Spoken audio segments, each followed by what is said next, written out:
Crime हो या राजनीति, चुनाव हो या आयोजन, अब हर मुद्दों पर खुलकर होगी चर्चा एक खास शख्सियत के साथ। देखना ना भूलें हमारा कार्यक्रम एक खास मुलाकात। देश के अंदर जो अब तक 2,14,00,000 से अधिक स्वामित्व योजना के अंतर्गत प्रॉपर्टी कार्ड वितरित हुए हैं, उनमें से अब यह 1 करोड़ से अधिक अकेले उत्तर प्रदेश उसमें योगदान कर रहा है।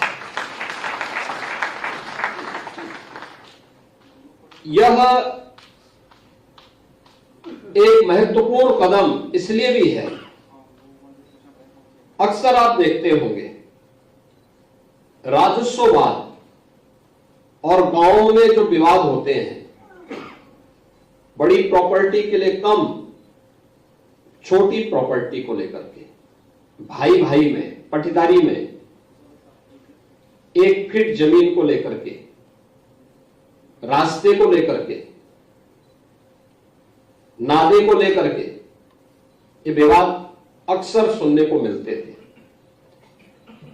जो दबंग होता था, जो मजबूत होता था, वह 1 फीट इधर उधर बढ़ जाता था और फिर कमजोर व्यक्ति परेशान होता था। वह किसी के पास जाता था पैमाइश करने में या अपनी जमीन के लिए, तो उसके पास कोई कागज भी नहीं होते थे। अगर वह अधिकार भी जमाने का प्रयास करता था तो फिर मारपीट होती थी और इसमें बहुत कभी कभी जघन्य अपराध हो जाते थे। गरीब की सुनवाई नहीं होती थी, वह पीड़ित होता था, प्रताड़ित होता था और कभी कभी प्रॉपर्टी से भी वंचित हो जाता था।